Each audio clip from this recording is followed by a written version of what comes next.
تو ہے آقا اللہ، ہم سب کا ہے تجھ سے ناتا، تجھ سے ناتا اللہ۔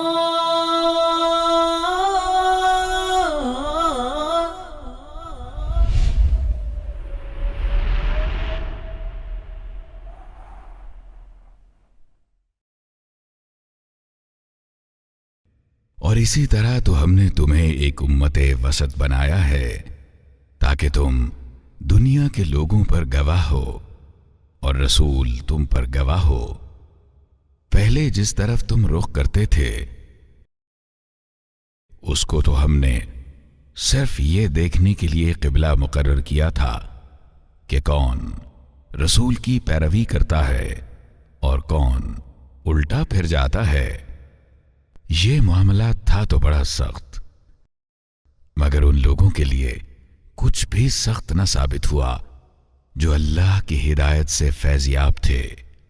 اللہ تمہارے اس ایمان کو ہرگز ضائع نہ کرے گا۔ یقین جانو کہ وہ لوگوں کے حق میں نہایت شفیق و رحیم ہے۔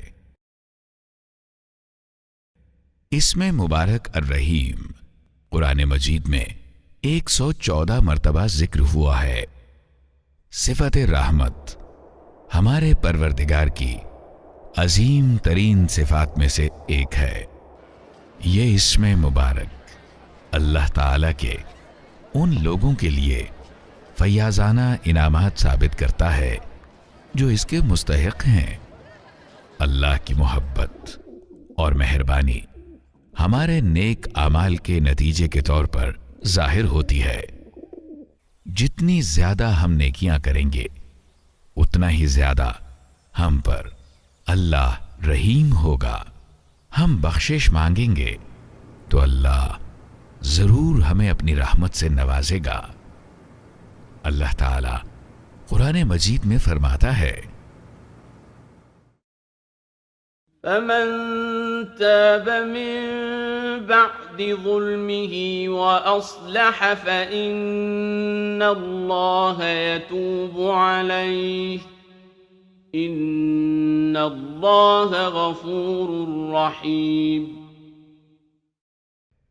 پھر جو ظلم کرنے کے بعد توبہ کرے اور اپنی اصلاح کر لے تو اللہ کی نظر عنایت پھر اس پہ مائل ہو جائے گی۔ اللہ بہت درگزر کرنے والا اور رحم فرمانے والا ہے۔ عربی زبان میں اللہ تعالی کے اسم مبارک الرب کا مادہ رحم مادر اور بچے اور ماں کے درمیان محبت و مہربانی کے جذبے سے ماخوذ ہے۔ وہی جذبہ کہ جو بچے کو نشو و نما اور تحفظ فراہم کرتا ہے، اور وہی جو ساری انسانیت کو وجود بخشتا ہے۔ اللہ اس سے زیادہ اپنی مخلوق پر مہربان ہے جتنا ایک ماں اپنے بچے پر مشفق ہوتی ہے۔ وہ ہم سب کے لیے مشفق و مہربان ہے۔ وہ اللہ ہے بے پایاں مہربان۔ اللہ ہم سب کا ہے تو ہی آقا، تو ہے